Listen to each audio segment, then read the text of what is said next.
Քվարկել։ Շատ բարի, շնորհակալություն այս կողմից։ Բարոյ, շնորհակալություն։ Պարոն նախարար, 3 հարց ունեմ, մեկը վերաբերում է պարգևավճարներին։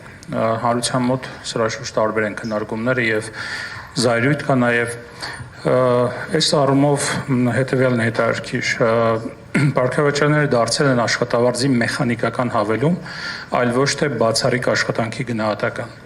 Կոնկրետ կնշեք, որ նվաճումների համար են նախարարները, նախարարությունների աշխատակազմերը, падգամավորները ստանում 13-րդ, 14-րդ աշխատավարձ եւ պարգևավճարներ։ Կարող եք նշել 3 կոնկրետ չափելի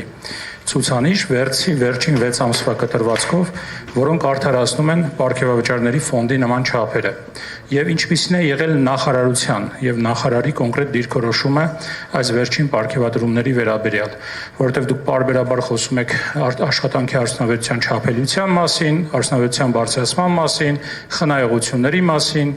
բյուջեի դեֆիցիտ եք կրճատում, բայց 3.5 միլիարդ հատկացվում է այդ ֆոնդին։ Պարոն նախարար, մյուս հարցը։ Մենք տեսնում ենք պետական պարտքի անվանական աճ, թեև հնայի նկատմամբ հարաբերակցությունը կառավարելի է համարվում, սակայն պարտքի սպասարկման ծախսերը բյուջեում ահռելի մեծ թիվ են կազմում, գերազանցելով սոցիալական կամ առողջապահական մի շարք կենսական ծրագրերի բյուջեները։ Ըստ էության մենք նոր պարտքը վերցնում ենք այլ պարտքը փակելու կամ ընթացիկ ծախսերը հոգալու համար, այլ ոչ թե զարգացման համար։ Վերջին 6 ամսում որ ենթակառուցվածքային խոշոր ծրագրերն են ավարտվել, որը կստեղծի ավելացված արժեք եւ կօգնի ապագայում փակել այդ պարտքերը։ Եթե չկա նման ծրագիր, ապա մենք ուղղակի ծախսում ենք ապագա սերունդների փողերը, որոնց արդյունավետությունը խնդրահարույց է։ Եվ վերջին հարցը. Եթե այսօր ձեզ բախտ վիճակվեր ապրել Հայաստանի նվազագույն սպառողական զամբյուի արժեքով 81600 դրամով, առանց ձեր պարգևավճարների եւ ծառայական մեքենայի, ինչպես դա կփոխեր ձեր ստորագրված հաջորդ բյուջետային փաստաթուղթը։ Շնորհակալություն։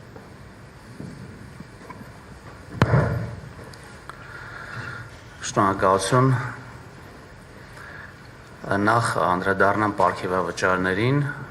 ուրեմն տեսեք,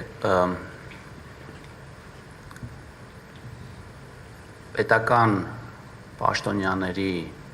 աշխատավարձը մեծ հաշվով վերջի 5-6 տարիներին չի փոխվել։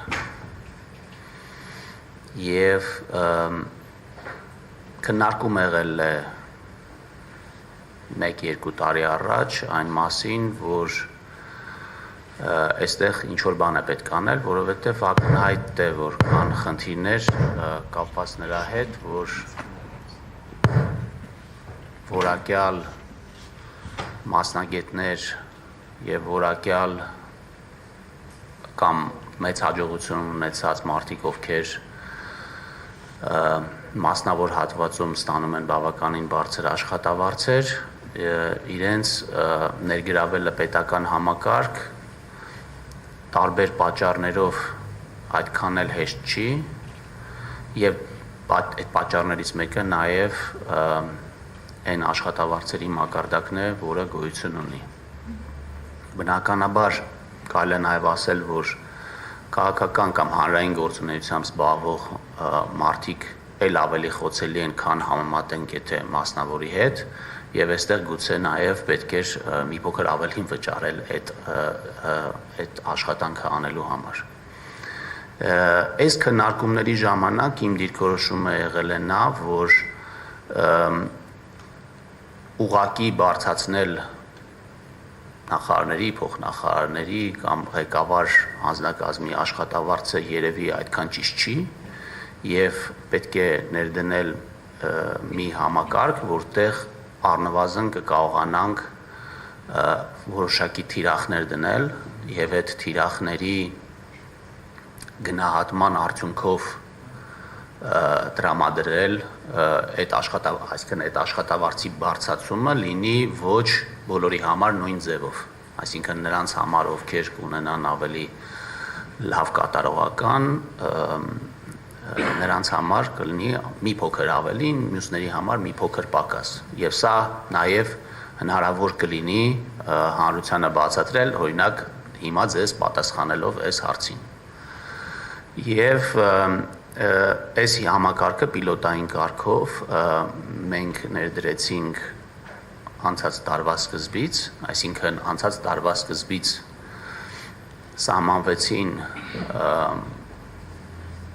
թիրախային նպատակներ տարբեր գերատեսչությունների համար եւ հետո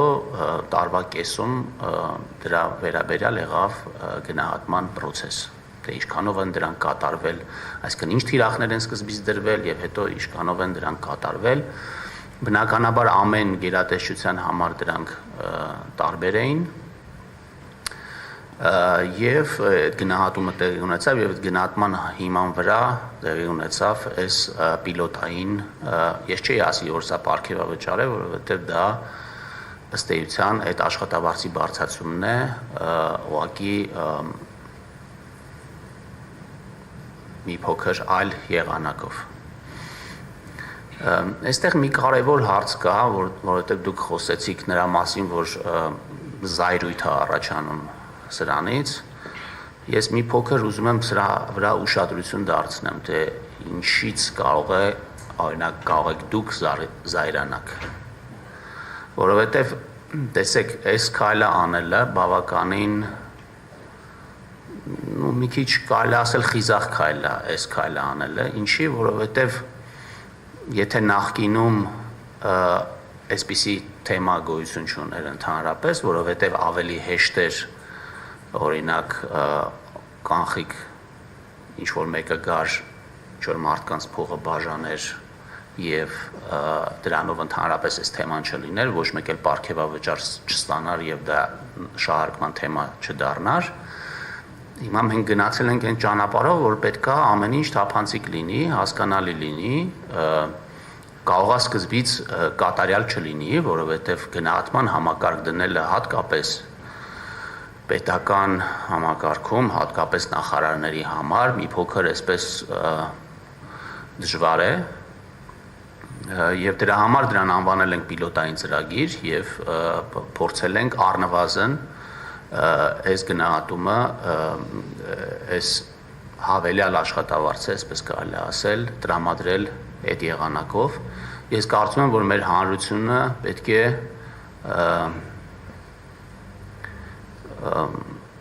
առնվազն,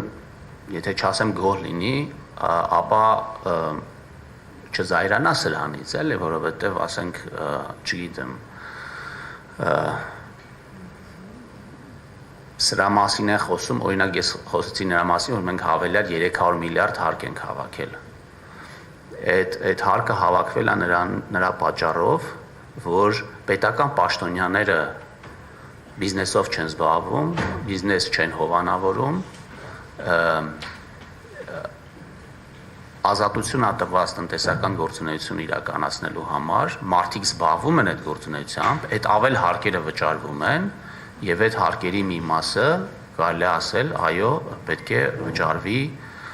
որպես աշխատավարձ եւ կարծում եմ, որ պետական բարձրաստիճան պաշտոնյաները, ովքեր բավականին լարված եւ ստրեսային աշխատանքով են զբաղված, առնվազն պետք է որոշակի սոցիալական խնդիրների մասին ամեն օր չմտածեն, որպեսզի կարողանան կենտրոնանալ իրենց աշխատանքը կատարելության հասցնելու այս մեր հանձնառությանը։ Եվ իմ մոտեցումը այս հարցին այդպիսին է, որ այո դա ցավոտ է, այո դա կարելի է շահարկել, բայց թափանցիկությունը եւ հաշվետվողականությունը այն քաղաքականությունն է, որը մենք որդեգրել ենք եւ այդ ցավոտ շահարկման գնով նույնիսկ պետքա գնանք այս ճանապարհին, իհարկե իրար հետ միասին պետքա գտնենք իհարկե, թե որն է այն վարձատրությունը, որը պետքա ստանա օրինակ նախարարը, որը Հայաստանի Հանրապետության համար կլինի արդարացի։ Ում հետ պետքա համեմատվի նախարարը, որ ասենք օրինակ այսա բավարար աշխատավարձ է, ընդ որում դες ասեմ, որ մենք նաև ուսումնասիրել ենք բազմաթիվ երկրների փորձը նայել ենք, տեսել ենք, թե որտեղ որքան աշխատավարձ են ստանում, բնականաբար այն երկրների մասին է խոսքը, ում որ մենք ուզում ենք նմանվենք, եւ սա կարծում եմ ես ինքս կողմ եմ այս մոտեցմանը։